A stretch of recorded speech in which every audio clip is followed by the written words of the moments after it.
عربی گرامر اکثر لوگوں کے لیے یہ ایک بہت مشکل چیز سمجھی جاتی ہے، ایک پیچیدہ الجھی ہوئی چیز۔ لیکن کیا واقعی ایسا ہے؟ چلیں آج اسی خیال کو تھوڑا چیلنج کرتے ہیں اور دیکھتے ہیں کہ عربی زبان کی جو بنیاد ہے وہ شاید ہمارے اندازے سے کئی زیادہ آسان اور دلچسپ بھی ہے۔ ذرا ایک لمحے کے لیے سوچیں، کیا ہو اگر یہ کہا جائے کہ پوری کی پوری عربی زبان اپنی تمام تر گہرائی کے باوجود صرف اور صرف 3 طرح کے الفاظ سے مل کر بنی ہے؟ بس 3؟ دوسری زبانوں کے مقابلے میں تو یہ بہت ہی سیدھا سادہ لگتا ہے نا؟ اور مزے کی بات پتہ ہے کیا ہے؟ یہ سچ ہے، جی ہاں، صرف 3۔ یہی تو عربی گرامر کی خوبصورتی ہے کہ اس کا جو ڈھانچہ ہے وہ بہت منظم اور منطقی ہے۔ تو چلیں آج اس کی بنیاد کو سمجھنے کا یہ سفر شروع کرتے ہیں۔ تو آج ہم 4 بنیادی چیزوں پر بات کریں گے۔ پہلے دیکھیں گے کہ ایک لفظ بنتا کیسے ہے، پھر اسم یعنی ناؤن پر فوکس کریں گے، اس کے بعد سمجھیں گے کہ کوئی اسم عام ہے یا خاص، اور آخر میں جنس یعنی جینڈر کے ایک بہت اہم اصول پر بات کریں گے۔ تو چلیں شروع کرتے ہیں۔ دیکھیں، ہر چیز کی ایک بنیاد ہوتی ہے، ایک سٹارٹنگ پوائنٹ۔ عربی زبان میں وہ سب سے بنیادی اکائی کلمہ ہے، بس یہیں سے ساری کہانی شروع ہوتی ہے۔ اچھا، تو یہ کلمہ آخر ہے کیا چیز؟ بہت ہی آسان سی بات ہے۔ عربی میں کوئی بھی ایسا لفظ جس کا کوئی مطلب ہو اسے کلمہ کہتے ہیں۔ مطلب اگر کوئی لفظ میننگ فل ہے تو بس وہ ایک کلمہ ہے۔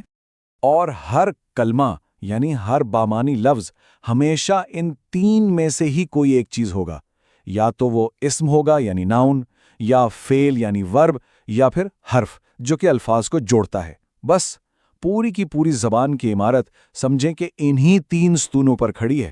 آج ہم اپنی ساری توجہ ان میں سے سب سے کامن اور اہم حصے پر رکھنے والے ہیں، اور وہ ہے اسم، جسے عربی میں اسم کہتے ہیں۔ عربی گرامر میں اسم کی تعریف بڑی خوبصورت ہے۔ اسم ایک ایسا لفظ ہے جسے اپنا مطلب سمجھانے کے لیے کسی دوسرے لفظ کے سہارے کی ضرورت نہیں ہوتی، وہ خود میں مکمل ہوتا ہے، اے اسٹینڈ الون ورڈ۔ تو اسم کیا کچھ ہو سکتا ہے؟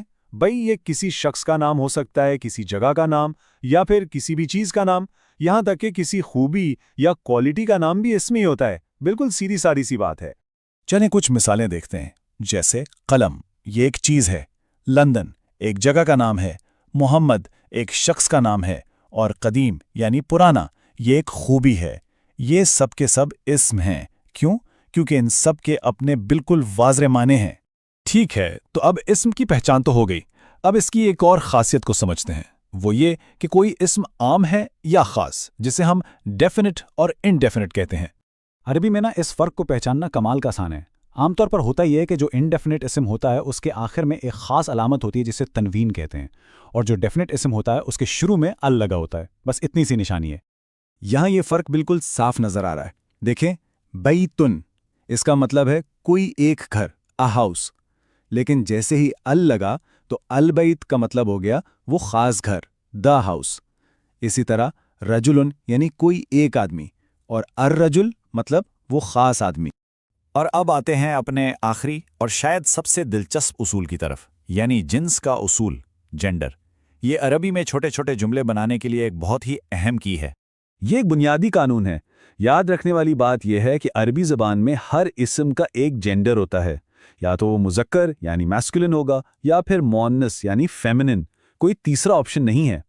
تو سوال یہ ہے کہ ان کی پہچان کیسے کی جائے؟ بہت آسان ہے۔ عام طور پر جو مؤنث اسم ہوتے ہیں ان کے آخر میں ایک خاص گول تا لگی ہوتی ہے، اسے تائے مربوطہ کہتے ہیں، اور اگر یہ نشانی نہیں ہے تو زیادہ تر چانسز یہی ہیں کہ وہ اسم مذکر ہے۔ اور اس اصول کا اثر سیدھا جملے بنانے پر پڑتا ہے۔ مذکر اسم کی طرف اشارہ کرنا ہو تو ھذا استعمال ہوتا ہے، اور اگر مؤنث اسم کی طرف اشارہ کرنا ہو تو ھذی ہی استعمال ہوتا ہے۔ اور یہیں سے ہم پہنچتے ہیں عربی جملوں کے گولڈن رول پر، اور وہ یہ ہے کہ جملے میں سبجیکٹ اور پریڈیکیٹ دونوں کا جینڈر ایک جیسا ہونا چاہیے۔ یہ ایک ایسا قانون ہے جسے کبھی نہیں بھولنا۔ چلیں اس اصول کو ذرا عمل میں دیکھتے ہیں۔ ھذا ولدن یعنی یہ ایک لڑکا ہے، یہ بالکل ٹھیک ہے۔ کیوں؟ کیونکہ ھذا اور ولدن دونوں مذکر ہیں۔ اسی طرح ھذہ طالبۃ یعنی یہ ایک طالبہ ہے، یہ بھی بالکل صحیح ہے کیونکہ دونوں مؤنث ہیں۔ لیکن ھذا طالبۃ کہنا غلط ہوگا کیونکہ یہاں جینڈر کا مس میچ ہو رہا ہے۔ تو آج کی گفتگو کا خلاصہ کیا ہے؟ ہم نے سمجھا کہ کلمہ کیا ہوتا ہے، یہ کہ اسم ڈیفینٹ اور انڈیفینٹ کیسے بنتے ہیں، ہر اسم کا ایک جینڈر ہوتا ہے، مذکر یا مؤنث، اور سب سے اہم گولڈن رول کہ جملے میں جینڈر کا میچ ہونا لازمی ہے۔ اب ان بنیادی چابیوں کے ساتھ ذرا سوچئے کہ کتنے ہی نئے جملے خود سے بنائے جا سکتے ہیں، ہے نا دلچسپ بات؟ یوں سمجھیں کہ عربی زبان کی دنیا کے دروازے اب کھلنا شروع ہو گئے ہیں۔ اکثر ایسا ہوتا ہے نا کہ عربی کے بہت سے الفاظ تو آتے ہیں، لیکن جب انہیں جوڑ کر ایک جملہ بنانے کی بات آتی ہے تو ہم رک جاتے ہیں۔ اگر ایسا ہے تو یہ گفتگو خاص طور پر آپ کے لیے ہے۔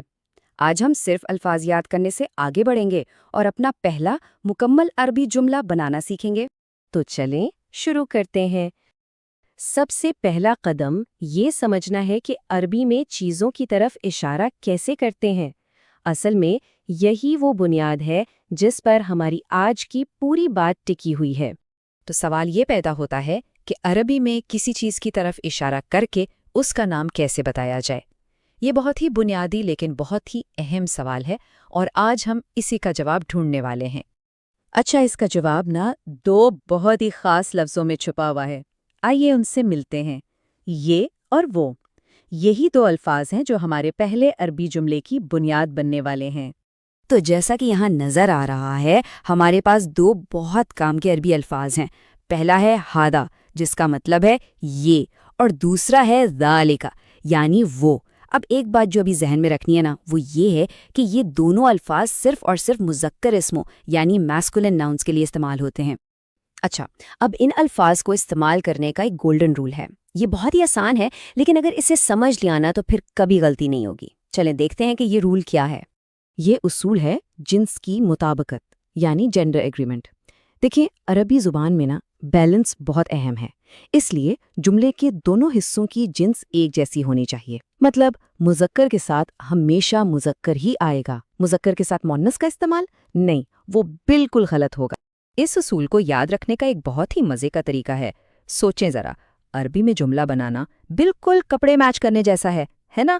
جیسے ہم ایک ہی رنگ کی شرٹ اور پینٹ پہنتے ہیں، بالکل ویسے ہی عربی میں مذکر اسم کے ساتھ مذکر اشارہ ہی میچ کرتا ہے۔ یہ چھوٹی سی بات گرامر کو کتنا آسان بنا دیتی ہے نا؟ چلیں جی، تھیوری تو بہت ہو گئی، اب کچھ پریکٹیکل کرتے ہیں۔ آئیے دیکھتے ہیں کہ یہ میچنگ کا اصول اصل میں کام کیسے کرتا ہے۔ ہم کچھ تصویروں اور لفظوں کی مدد سے اپنے پہلے جملے بنائیں گے۔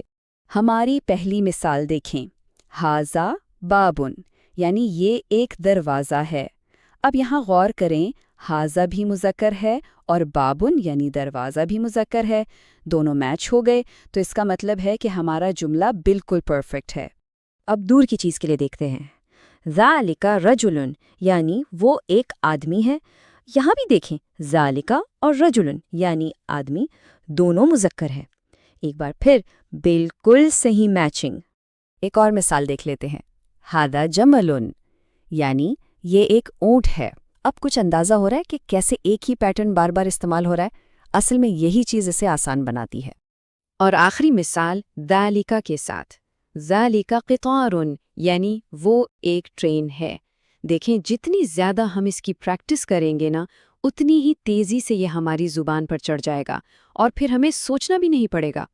ٹھیک ہے، میں نے تو کافی کچھ بتا دیا، اب آپ کی باری ہے۔